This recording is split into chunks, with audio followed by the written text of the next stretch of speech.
Yes, before we went on that quick break, we made mention of looking at the importance of cybersecurity and how effective it's going to be in terms of national security and every other form of protecting one's personal data. I have someone joining me via Zoom. That's a software engineer and a world record holder, Raymond Teso, who is a software engineer, joining me via Zoom. Good morning or good afternoon, Mr. Raymond. Can you hear me? Yes, good afternoon. I can hear you. All right. Thank you so much for joining at this hour, and congratulations to you. But before we get into all of that, let's have a quick conversation around the common types of cyber attacks. Targeting cyber software applications. It's a pleasure. Thank you for having me on the show. Yes, the popular types of cyber attacks, there are quite a few, particularly for applications that exist on the web. What exactly would you like to know? What do you want? Is it information data theft attacks? Is it denial of service attacks? There are quite a few.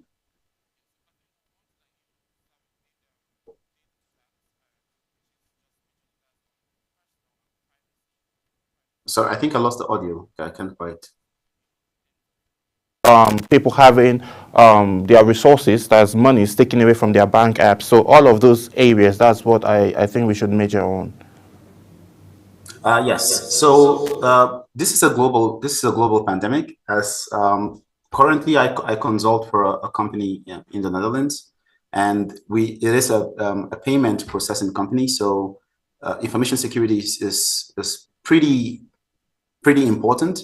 Now there are a lot of different kinds of attacks that happen in this regard, and the thing about computers is that computers inherently don't have any motives. They don't have any predilections of sort. A computer would do what you said it should do. So if you programmed it to behave in a specific way, then it's going to behave in that way.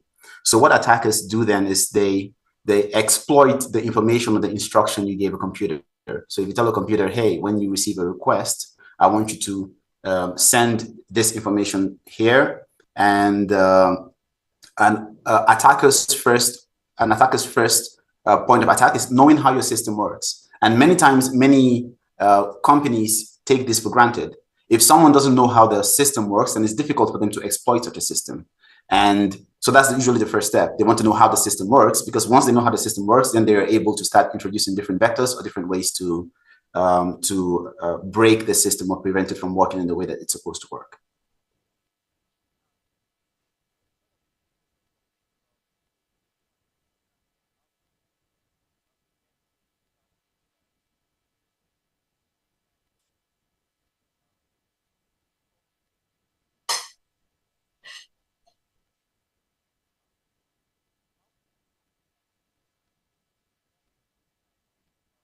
Links that might be forwarded to them from nowhere, and then ignorantly them clicking on it, then the end on the end of the day they get to suffer. So is there anything specific that can help one spot a link like that, so you don't just go ahead and click on it when you see it?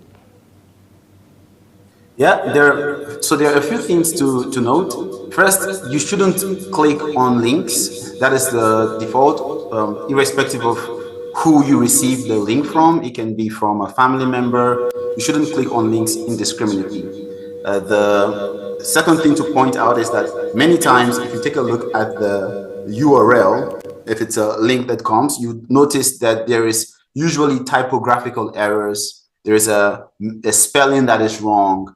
And if you have not signed up for a service, then you have absolutely just don't click on it, unless, of course, it's something that you have signed up for. And many banks, organizations refrain from sending you links. They usually just send you information updates that to inform you that something is happening. So you want to go into a browser and type the address out yourself.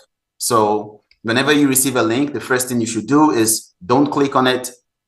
If it's not a service that you recognize, immediately move it to the spam, block the sender. if it's a service that you do recognize, take a look at the address. Usually you're going to see that. So if someone is trying to deceive you into thinking you received something from your bank, maybe they'll spell the name of your bank wrong, or they'll use a subdomain. So for instance, they can say zenith.hackers.com. So you would see a Zenith in the URL, and then you think, oh yes, it's Zenith, but it's not Zenith at all. So always take a look at the link, inspect the link. It's always going to give away.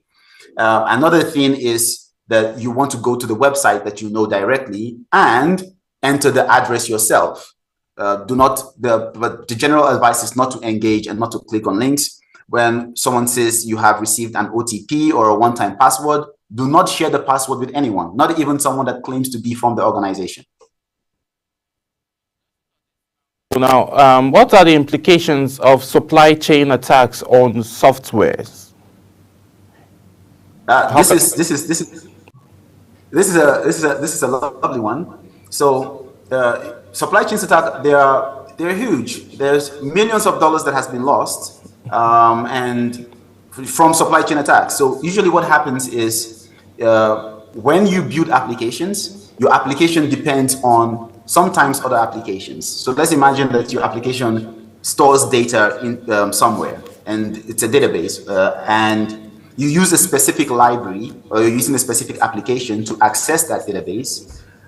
Somewhere along the line, some of the applications that you use, maybe they are updated, and as a result, they introduce an attack vector, and that can cause you to lose data, and the ramifications are huge. So what many organizations do as a result of this is they have like their own internal whitelist or their own approved list of applications that you can install, and you can only install from those. And before you upgrade, you make sure that you check what are the changes, you vet, you validate, you verify before you make any changes to any production application. But the general concept behind supply chain attack is that you have an application that has malicious code shipped alongside an application that does not have malicious code. And as a result, because one part of the application has been compromised, the entire application can potentially also be compromised and hijacked. Yeah, okay.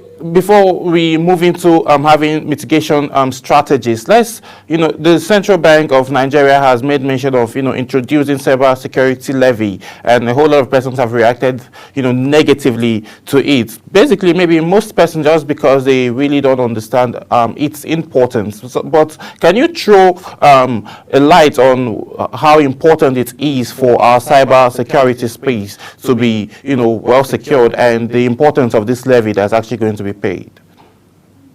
I think this is, first and foremost, it's good to say this is a beautiful initiative. I want to imagine with me for a minute. Imagine that you cannot log into your bank account, or imagine that you cannot book an Uber, or you cannot book your flight. We usually take for granted how much technology affects our lives. Right now, we're using, I am on Zoom, and technology has enabled this to be possible. Imagine that the viewers of this show, instead of seeing the show, are redirected and they see content that is inappropriate which is not what they wanted.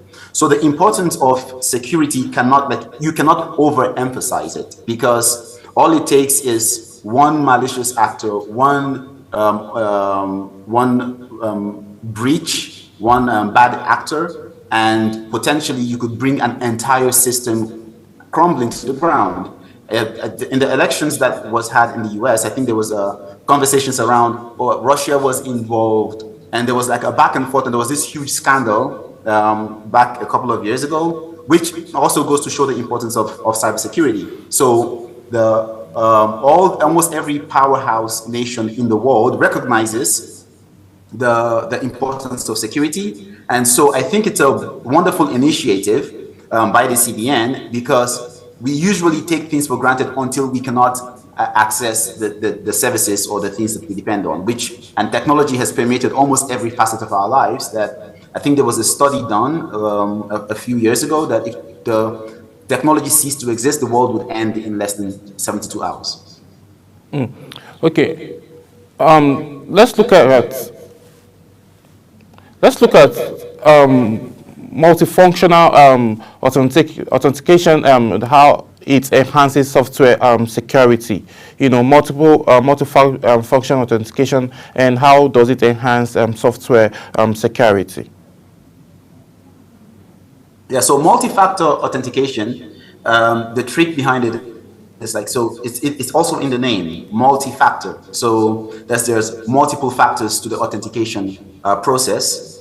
So the idea behind it is because you have the whole concept of authentication and then authorization, but for authentication, maybe you want to log in, and passwords are notorious for being crackable. Nowadays, you have computers that are able to guess millions of passwords in a second. So someone can basically visit your application and just keep trying random passwords. And chances are, if you use maybe rice and beans as your password, and it was one of the things that was tried, they will get access to your account just because they know your password. So the idea behind multi-factor authentication is you introduce another step in the authentication process. And many applications have implemented this. It is highly recommended that you do so. A perfect example is when you want to send money. Sometimes the bank will send you an OTP, which is an additional step, and then you need to provide the OTP. So even though you already logged into your banking application, there's still an additional step. So that additional step is part of what is understood or identified as multi-factor authentication. You have authenticated apps, you have different ways to implement it, but it is highly recommended because it is more, even if someone has access to your account or someone knows your password, just because they are not with your phone and they don't receive the OTP or the second step in the authentication process is not available to them, there is some level of additional security that you get. Okay, how can we differentiate between authentication now and authorization? Because, you know, a few persons get to confuse both of them. So, you know, you made mention of getting authentication is like having another step of security on your platform. So what's the difference now between authentication now and then authorization? So authentication basically is, are you who you say you are? So basically, who are you? Are you allowed? Think about it like you're invited to a building or you're invited to a party. The invitation card is your authentication. Like you come with the invitation card, you come with your identity card, and then they identify, okay, you are the person that you say you are. That is basically authentication. When you visit a web application, you provide your username, and then you provide your password. Now that tells the application, this person, because they have this secret key, they have the password, like the story of Alibaba and the 40 Thieves, open sesame. It only opened when a specific word was given. Then you are allowed, you are who you say you are, and you're allowed to be there. Authorization refers to what you can do. So just because you're allowed to be on the system, for instance, doesn't mean that you're allowed to, let's say, delete a user. So imagine that you are using Facebook, and then you log into Facebook, you authenticate and you verify to Facebook that, hey, I own this account. But authorization now is, what can you do whilst you're on Facebook? You can post messages, you can have a conversation with friends, but you can't delete someone else's account. So authorization is the check after you go in that says, what can you do? Like, yes, we know who you are, but what are the privileges that you have? What can you do? It's kind of like you are in an organization. You are inside the company, but you potentially cannot go into the financial department and then do whatever you want because you don't have the necessary privileges. You're not authorized to do so, even though you are authenticated, which is you're allowed to be in the company, but you're not authorized to perform specific operations. So that's the difference. Okay. Congratulations to you on hitting the milestone, 100 hours of coding. What was the motivation behind that? For me, the motivation is because technology has transformed my life. It has changed my life. And first and foremost, thank you. I appreciate the congrats. And the motivation is seeing how powerful technology is. I wanted to showcase that. Usually, when you think about like when as a Nigerian, across the different countries I have been privileged to work in, we are known, like, we hear of the Nigerian prince and the different scams. We're always in the news for the wrong reasons. And one of the motivations was we can be in the news for the right reason. We can be in the news showing that Nigeria is a technology powerhouse. We have amazing tech startups in Nigeria. Some of the smartest, most intelligent minds I have met across the US, in the EU, have been Nigerians working for Facebook, working for Microsoft. And I think a testament to the power of technology is when I was in Germany a few years ago, we hired someone from Nigeria. And I like to use this story because it goes a long way to show how powerful technology is. He did not have a secondary school degree, certificate. He did not have a university degree. But because he knew how to code, he was like, the flight ticket was paid for, the housing was paid for, and he was flown all the way to Germany, and he's earning a living, doing extremely well because he learns to code. Like, this is a powerful testament to how technology can change your life, and that is what I was trying to showcase.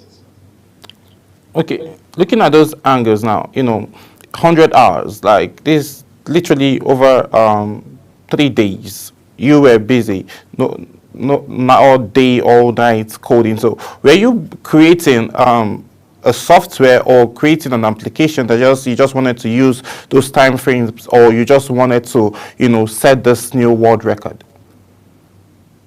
The world record was a consequence. It was not the primary goal. Okay. Yes, we wanted to break the world record, and we did, awaiting the verification and validation. And we set out to, one, show the power of technology, but at the same time, to build a product. And we built a not-for-profit product. The idea is called the Big Hands. And many times when people hear charity, they think of money, like, hey, I have to donate money. But the idea behind the Big Hands is different. You don't have to give money to make the world a better place. So the idea is, for instance, we want to collect maybe 100 seats from an airline company, 100 nights from a hotel, let's say in maybe Kano or Kaduna or Benue. And we have doctors in Rwanda, in Lagos, in the US, surgeons that donate their time. They say, hey, we can give you 1 week of our time. So we didn't collect money from any of these people, but because the doctor donated his time and the ride-sharing company gave us a couple of rides, we're able to book a ride to pick you up from your house. We're able to give you one of the free seats on the flight to bring you to Nigeria. We're able to give you one of the rooms and accommodations in Kaduna or Kano or wherever, and you're able to treat people and transfer your knowledge to local doctors. Like, this is just an example of the chain of how you don't have to give money to make the world a better place. So we are building a platform that makes it very, very easy for people to do that, and also provides a lot of visibility and transparency as to what exactly is going on. We were able to build a platform in this time. It is live, it is online. You can see it on tbhi.org. And we were also able to teach. It was not just that we are programming, we are also teaching programming. In the process. So we taught HTML, we taught CSS, we taught JavaScript. We touched a little bit on security as well, that you should not save your passwords in clear text in the database. We taught all of these things. So breaking the record was just one of the things that we accomplished. It was not the primary goal. Okay, we'll still get back to that, but yeah, like you rightly mentioned about Nigerians being in the limelight for good reasons and not for negative things. Okay, what other angles do you think youths and what do you think the government can do in terms of improving technology and software development within Nigeria? I think that the initiatives that are coming out now in the administration are a step in the right direction. I think there is a deep appreciation now for technology. With GITEX happening in Dubai, I have it on good authority that, for instance, the governor of the state that I am from has gone there, and it's all about AI. I also have it on good authority that the Lagos state government that is known for engaging in such things and seeking investment for tech startups in Nigeria. So I think all these are wonderful initiatives. I think additionally, there are a lot of smart, intelligent Nigerians scattered across the world, and the government even just coming out with an official statement or an official policy on, hey, we're looking on achieving XYZ, and we're desirous of having professionals across the different diaspora and even within Nigeria. Just even the body language alone, or an official statement, can be a step in the right direction. I also strongly believe that it's not just the government as well, but even private organizations. The more we leverage technology, it comes down to policy. Like if you have specific policies in place that mandate the use of systems to secure the data of Nigerians. Nowadays, you have people calling you with your BVN information. You have websites that expose some things because of bad actors, or maybe because an organization that you might have provided it to did not have adequate security. But if there are adequate policies in place mandating the use, or necessitating the use of technology, many of these things will go away. There will also be a lot more opportunities and a stronger desire for people to get involved and get started with technology. Okay. Looking at those angles now, let's look at cloud security and risks that should, software developers consider.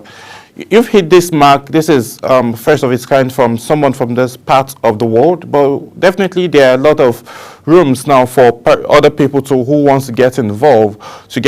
There might be, because of this mark that you've hit, lots of persons who might want to might have been seeing you already as a role model. So what advice would you have for them, in terms of cloud security and risks? What should developers, consider as primarily before getting into developing full-time? So I'd say the advice that I have is understanding fundamentally how computers work. This is one of the things that we covered. Everything in your computer is it's either a file or a folder, and a folder is just a shortcut, like an aggregation of files. So once you understand inherently the way that a computer works, then you're able to start thinking more about the solution domain, and you have a deeper understanding of what it takes to build secure applications, because inherently you're thinking about where am I going to solve this problem? So there's the solution domain, which is where we as engineers, we work, and then there's the problem domain, which is what the problem you're trying to solve. Many times engineers are fixated on the problem domain wholly, and as a result, they leave a lot more to be desired when it comes to the solution domain. So understanding fundamentally what goes on, I think is a wonderful first step in the right direction. And then technology constantly changes. So as long as you don't get too attached to a specific technology, you should be able to build secure applications, irrespective of the stack you choose, irrespective if you're talking about building database systems, or you're talking about building a mobile app, or you're talking about building a web application or an enterprise system. That should not really matter once you understand the fundamentals, once you're able to understand the basics, once you understand how data is transformed, what the computer is doing, then everything else builds on top of it. It's like building a house and having a good foundation. Okay, let's look at the technology. Obviously, it's global and is emerging on a daily basis. So what can we say now about the technological trends, and how fast do we see, the whole world getting digitalized? And looking at AI now and machine learning, how does it enhance the software security? Yeah, so there's a lot to unravel when we talk about AI. I think nowadays everyone, ChatGPT is all the rage, and you have all the different companies trying to outdo each other. You have Tesla, you have Microsoft with Copilot, you have Google with Gemini, and OpenAI.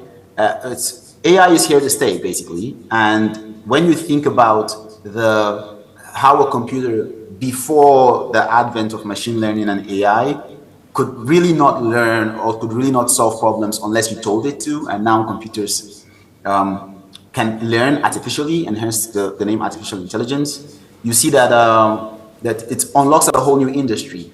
I'd say one of the strong suits is like both it's like a double-edged sword, is that because of how powerful AI is, that we are going to definitely see improvements in leaps and bounds across all facets of technology. I'm talking about healthcare, I'm talking about transportation, I'm talking about like almost every facet of technology you can think about, communication. But at the same time, we're also going to see a lot of data breaches. We're going to see a lot of people trying to use AI for nefarious activities. Nowadays, we also have some artificial intelligence like models, engines that can write code. So there might be breaches, not because AI is necessarily the active actor, but just because maybe someone used AI to build a system and did not fortify it as it should be. So it's a double-edged sword. We are going to see lots of improvements, and we're also going to have lots of challenges as well. And I think that the normal, like if you wanted to be a programmer, you can still be a programmer, of course, but I would focus more on cybersecurity, because as AI explodes, cybersecurity is only going to get more and more important. So I think like these are the two areas, like cybersecurity and artificial intelligence, that are going to take us into the next couple of decades. Okay, what are the best practices now for software development, and what's next should we expect from you in the coming months? Yes, the best practices for software development. I'd say you want to always be shipping, always be delivering value. So focus on value, not what you're building. Many times, engineers, product managers, like they're focusing on what they're building, and it's exciting to build something, but you want to focus on what problem are you solving. If you're focusing on the problem and you're always shipping, then your chances are you're going to build something good. You're going to build something that your users want. So I'd say the definite is always be shipping and focus on your users, focus on the problem, like get things to them very, very quickly. You don't want to spend 10 years building something and then by the time you bring it to your users, like it's not what they needed or they've moved on. And as regards what comes next, over the next couple of months, I hope to be teaching programming. I hope to be also showing the transformative power of technology. I want to put Nigeria on the map, showcase, because this is something that I have been privileged to experience. I have been fortunate to train people that had no knowledge programming, and they are now working in Teslas, they're working in Microsoft, they're working like in companies across the world. And so I want to see if we can do more of that, if we can increase the scale of this, because I trained like 30 people and they're all doing very, very well. This was in 2017. I'm hoping that we can make that considerably larger so that the impact can be more.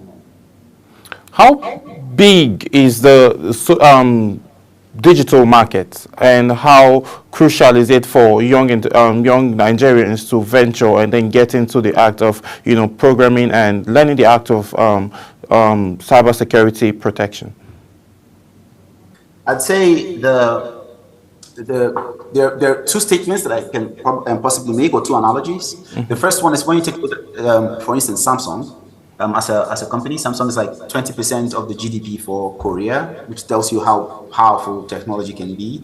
And then also when you take a look at Walmart in the US and how technology has enabled them to become a global powerhouse. When you take a look at Google, when you take a look at Microsoft, technology, the digital market is the largest. I'd say if we were to just take a look at the results alone, you have more people that have been able to become millionaires or billionaires. Not that they had any other superpower, but they were able to code, they were able to bring an idea, given a computer to life. I think technology is the only skill that allows you to do that. Usually if you want to build, let's say you want to start manufacturing phones, you need to set up a company, you need to set up different manufacturing lines. Like there's a lot that goes into building physical products. But if you wanted to build a digital product, you just need a computer. You need maybe access to internet, and you can build anything. So it's a whole, like it is something that cannot be described. It can only be experienced, and we have experienced it in the case of Jeff Bezos, who built Amazon. We've experienced it in the case of Mark Zuckerberg. We've experienced it in the case of the Stripe brothers. We've experienced it in the case of Ishin Aboyeji. We've experienced this in the Ezra Olubis. Like even in Nigeria, like we have people that technology has transformed their lives. So I'd say it is a multi-billion-dollar industry, and it's only going to get larger as AI and cybersecurity explodes. All right, Raymond, thank you so much for joining us on today's edition of Midday Discourse. And once again, congratulations, and we hope to see more amazing things coming up from those you'll be training and you yourself. Thank you very much. It was a pleasure. Thank you for having me. Yes. And that's how much time will permit us to take on today's edition of Midday Discuss. A whole lot of Nigerians are beginning to set the world in the limelight in terms of, we had a few who said world time for cooking marathon, and then now we're having another one for software programming 100 hours. That's a lot of time. So that's how much time will permit us to take. Nigerians are doing extremely well in different fields. I'll see you again tomorrow as we extract other topical conversations that is affecting Nigeria and the world globally. My name is Samuel Odi. I'll see you tomorrow. Bye for now.